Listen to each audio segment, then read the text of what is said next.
Hi Gemini, this is Jov. Welcome po sa ating channel. Gamitin ang reading na ito bilang gabay lamang. Kung naka-resonate kayo, comment down. Kung hindi kayo naka-resonate, ibigay niyo po sa iba kasi general reading po ito.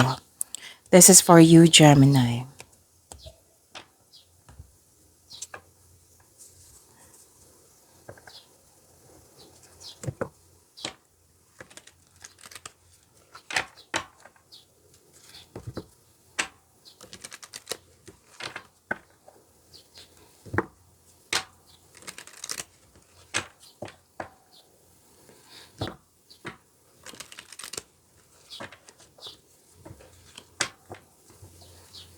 Para po ito sa iyo, Gemini.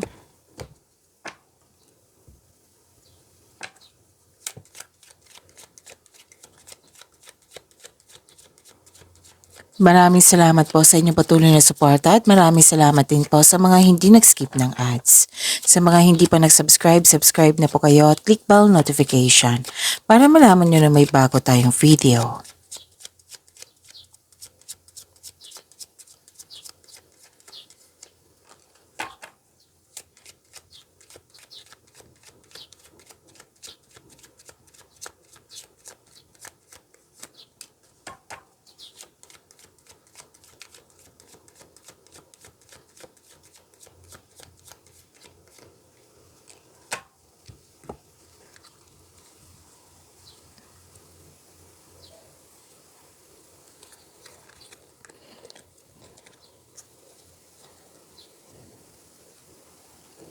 Gemini,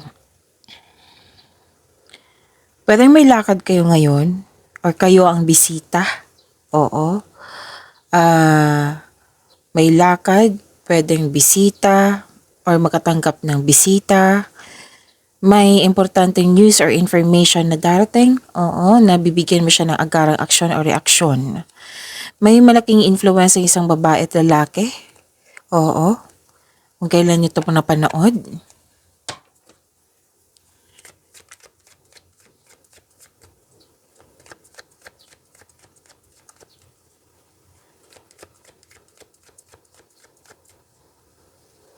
Energy po ni Gemini.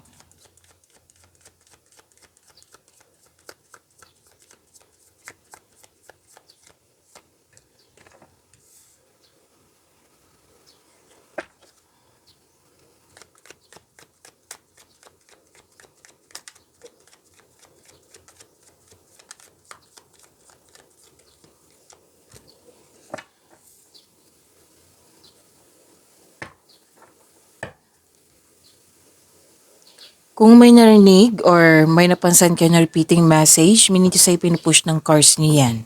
Like for example, nanood kayo sa isang video.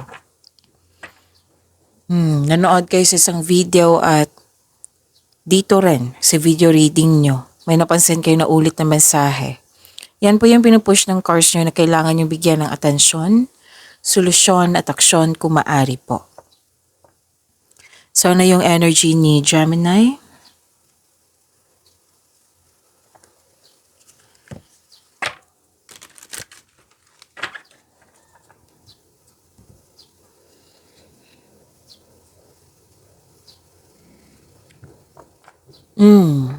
Ang ganda.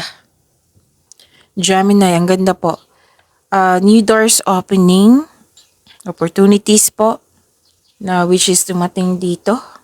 Nabibigyan mo siya ng agarang aksyon or reaksyon. And kitang-kita ko dito yung success. So, claim niyo po. May collaboration at may expansion. So, this card asks you to accept project and face it with confidence kasi naka-align ito sa passion mo. Pwedeng project, pwedeng opportunity. Okay? Isa din ito sa dahilan na magkakaroon ka ng maraming opportunity kaya huwag mag-alinlangan na tanggapin. So, may dumating na project or opportunity sa iyo na kailangan mong bigyan ng sipag. Bigyan ng konkretong plano, sipag, focus kayo. Oo. Nabigyan ng, ano tawag dito? Tiyaga. Tutukan mo ito kasi kung magkakaroon ito ng positive outcome, magkakaroon siya ng recognition, mapapansin ito ng ibang tao. Okay? At dadagsa yung opportunity po. Nasikapin nyo magkaroon siya ng positive outcome. Kaya nga may sinabi na tutukan mo. Kasi magbibigay talaga to ng kasaganaan sa iyo. Dadagsa yung opportunity, mas dadagsa. Marami opportunity na darating sa iyo. Kasi nga, may napatunayan ka. So, sikapin nyo na magkaroon siya ng konkretong plano, tiyaga, sipag, para magkaroon siya ng positive outcome. Yan. Dadagsa yung opportunities.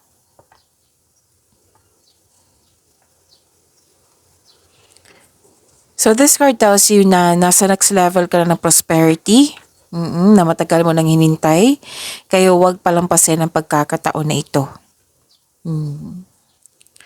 Posibleng dagdag trabaho ito or dagdag kaalaman. Ang ilan sa inyo nag-spend time sa mga taong nagbigay ng inspiration sa iyo, motivation sa iyo. May nakita nga ako dito, mas mag-grow pa ang inyong connection sa isa't isa. Pwedeng nag-build or ito ay pag-level up sa inyong connection. Ang ilan sa inyo may plano mag-travel or mag-decorate ng bahay. So yun pinapaalala ng card nyo dito na pagdating ng opportunity na ito, huwag kayo mag-alinlangan sana. Kasi sinabi naman dito na magbibigay ito ng may potential na magiging tagumpay. Oo.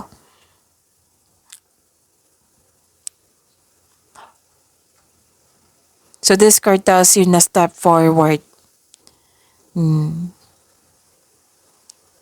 Kasi may nakita pa akong alinlangan. Oo. May nakita nga ako dito na may may opportunity po na in-offer sa iyo na natatakot kang, ang ilan sa inyo hindi naman lahat, natatakot kang mag-apply sa isang trabaho. Tapos, kailangan mo ng confidence, increase confidence, kung ano man yan, Gemini, opportunity, project, kung ano man yan, na nagkaroon kayo ng alinlangan, kailangan nyong i-increase yung confidence nyo. Kailangan mong labanan yung fear, kailangan mong ang doubt and hesitation, fear, mawawala yan pag magkakaroon ka ng konkretong plano. Pagsikapan nyo talaga, Gemini, kasi nakikita ko dito na mas mag-grow ka, magkakaroon siya ng expansion. Gamit na gamit yung skills mo dito. So, expect na magiging busy kayo. Ang ilan nga sa inyo dito makakatanggap ng offer ng negosyo or nag-decide na mag-start ng negosyo.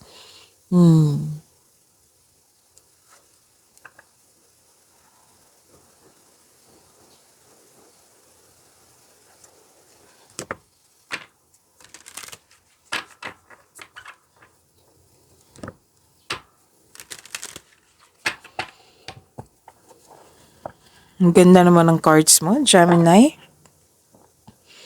Yaman. Wealth. At the same time, generosity. Naging generous kayo ngayon.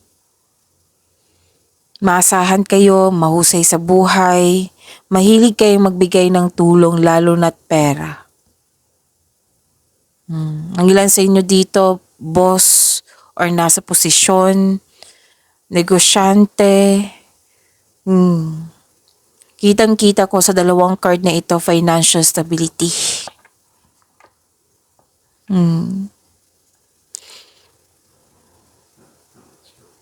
Actually, maraming umaasa sa'yo dito.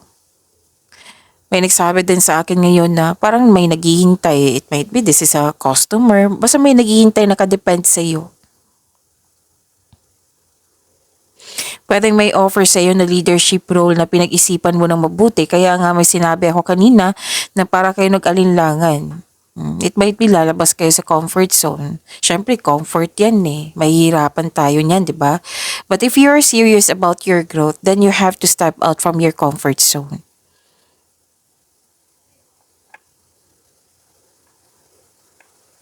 Financial stability and sobrang generous mo, Gemini. Ang ganda. Naabot mo na yung financial maturity, pero dun sa partner mo, oo, naisip-isip mo siya ngayon na naabot na niya yung financial maturity. Pwedeng itong parating sa iyo na may taong maging inspirasyon mo na naabot na niya yung financial maturity. Gusto niyong bumili ng lupa, property nakikita ko dito lupa, magtayo ng bahay, or bumili ng regalo that pampers you and you deserve it kasi naging masipag ka sa araw-araw. Yung sabi ko sa inyo na may balak kayong magbakasyon, andito rin. So yung sabi ng card dito, dalawang card na mismo nagsabi dito na naabot mo nga yung taas ng tagumpay, lalo na sa kaperahan. Tapos yung katatagan mo nasa iyong kamay na, matatag ka na. Oo, lalo na sa career and money. So may magbibigay ng tulong sa iyo. Dalawang card yung mismo nagsabi dito. Pwedeng ideas or moral support, pwedeng material na bagay. Pwede din tinutulungan mo yung sarili mo. Kasi generosity din to Okay? So ang ganda, claim niyo po.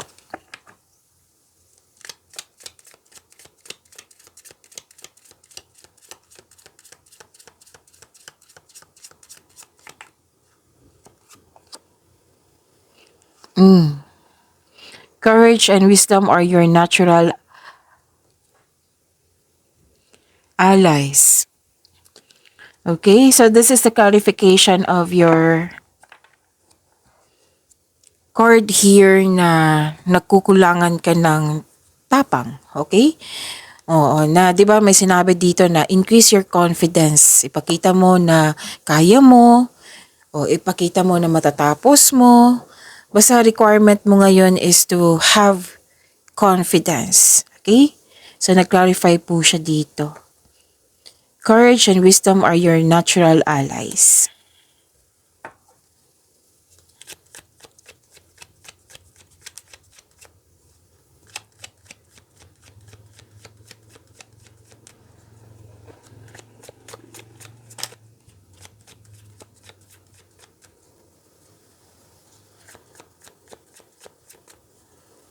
Career and money po ni Gemini.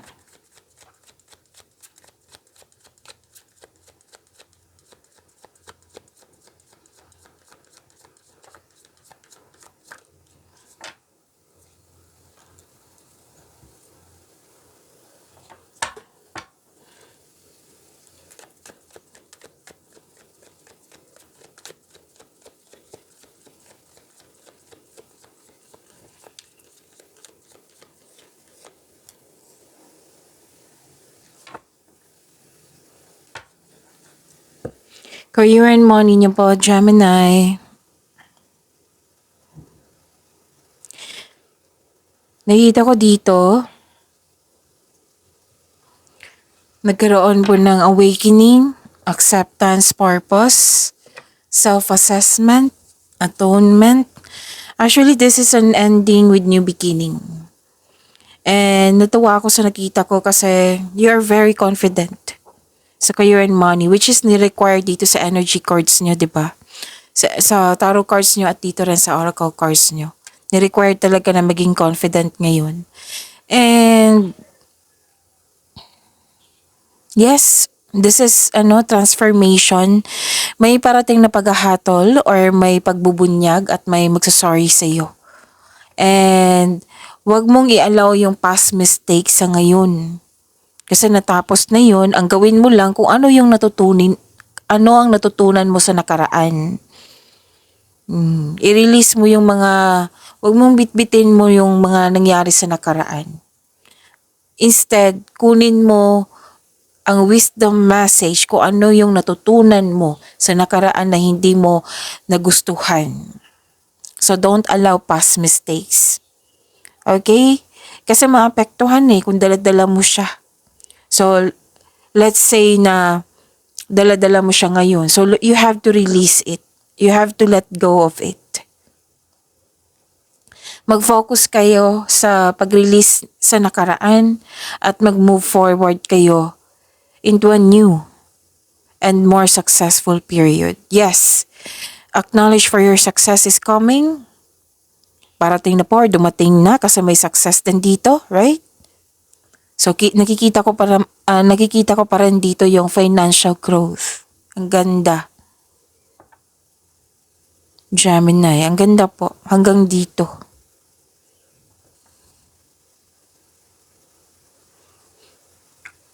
So kung nahihirapan kayo sa nakaraan, pag-release niyan, you have to forgive yourself. Forgive the situation. Kung related to sa isang tao, then you have to forgive this person. Pwede mo naman siya patawarin through your mind and heart na hindi mo na kailangan kausapin.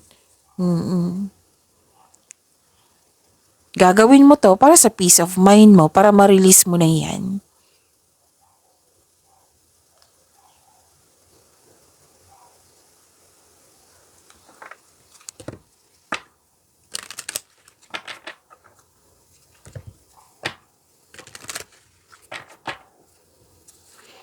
Okay, so this is fast action. Okay. Ito yung sinabi ko kanina sa inyo. Oo, saglit lang po. Kunin ko lang.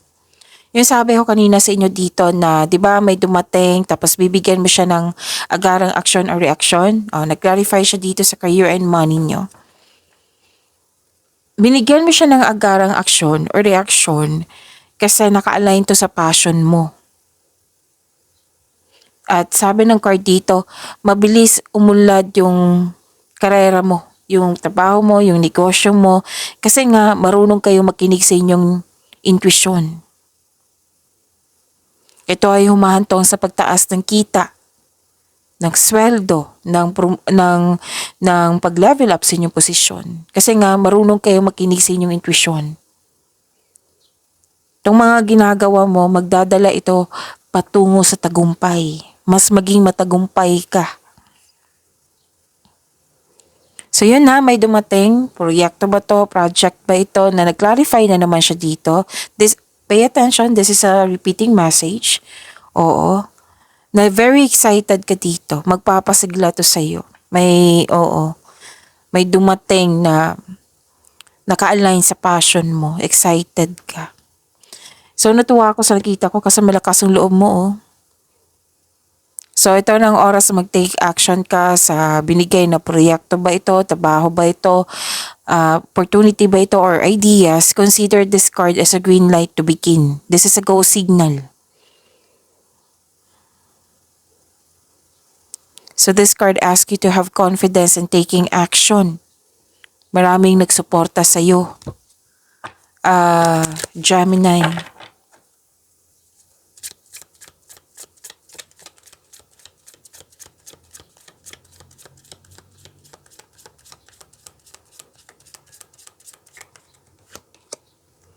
Okay. Mend what needs mending. It might be broken, but all is not lost. You can fix your finances easily, but some sacrifice may be required. So, kailangan po dito ng disiplina sa paghawak sa inyong kaperahan. Savings, okay? Monitor and control. Kung maaari po, ha? Pagbalanse kasi ayaw ng card dito na problema ka sa pera po. Kasi nga, may nakita ko ditong pera dito sa energy mo pa lang. So, possible na nakatanggap kayo ng malaking pera kasi naging generous kayo at the same time, right? Oo.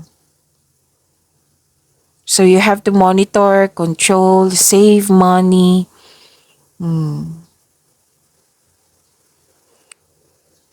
Okay? It might be ang ilan sa inyo is a mechanic in automotive, aerospace, or repair technician, or nagre-repair. Okay? It might be that is your future career. For some of you naman, hindi ko naman sinabi lahat. Okay? Basta ang sinabi ng card dito na you have to control your money, ayusin, or control and monitor and control. Save money.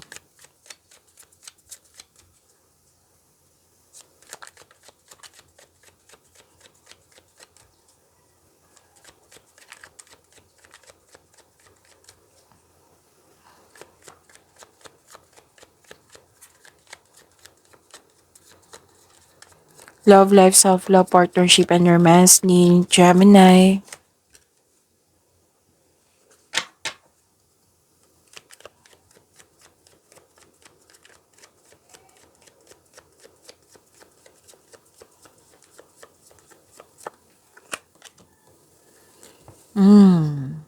Ganda.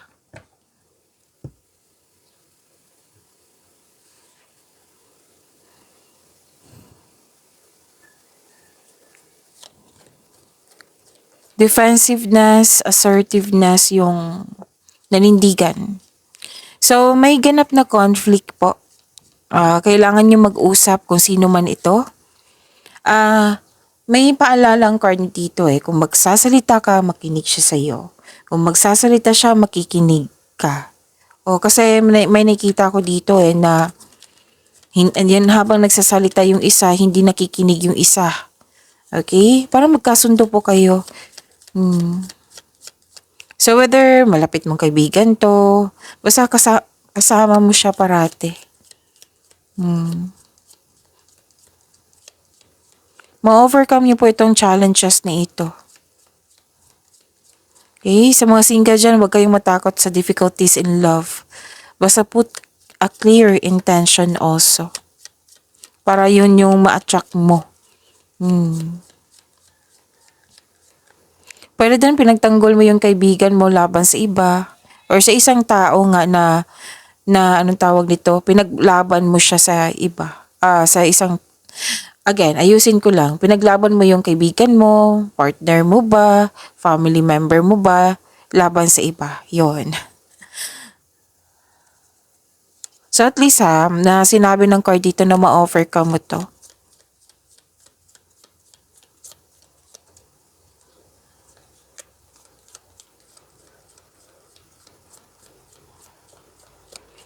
Okay, so this is building stability and conserving resources. Oo. Whether single ka man, may relasyon sa buhay mag-asawa, nakikita ko dito yung pag-iipon nyo ng pera. Yung alagang-alaga mo talaga. Yung importante talaga yung ipon. Yung pwedeng sobrang stricto ka sa paghawak ng pera. Pwedeng nag-uusap kayo tungkol sa pag-iipon na kailangan maging stricto. Na hindi, yung pag-control nga, which is na-clarify siya dito. Gusto nyo kasi na mag-ipon, na alagaan talaga yung ipon nyo. Alam nyo ba, oo, sa pagkakaroon ng disiplina sa pag-iipon, yung marunong kang humawak ng pera, maano yan, magiging mayaman kayo niyan, sabi ng card. So, lahat kayo, nagkaroon ng sense of stability. Pwedeng may kausap ka, basta you're saving money for future. Or may specific goal ka na gustong bilhin. Kasi may gusto kong bilhin dito, 'di ba? Property. Pwedeng ganyan. Basta paghahanda to na anong tawag dito, 'di ba? Naabot mo na yung financial maturity. So nakasat na talaga. Nagiging stricto ka na. Oo, sa paghawak ng pera. So, mas naging masipag kayo. Yes, mas naging masipag kayo sa kasi gusto mong may bilhin. Oo, yung specific goal nga. Nag-uusap kayo, may project kayo. Playfulness, laughter is the best therapy. Have some fun together and remember, love is the greatest healer. Yes, totoo yan. Love is the greatest healer. Kasi kung magkakaroon ka ng yung love, madali sa'yo mag-forgive, right? So, yun. Pagyamanin niyo po yung blessings sa binigay sa inyo. Gemini, see you tomorrow. Maraming salamat.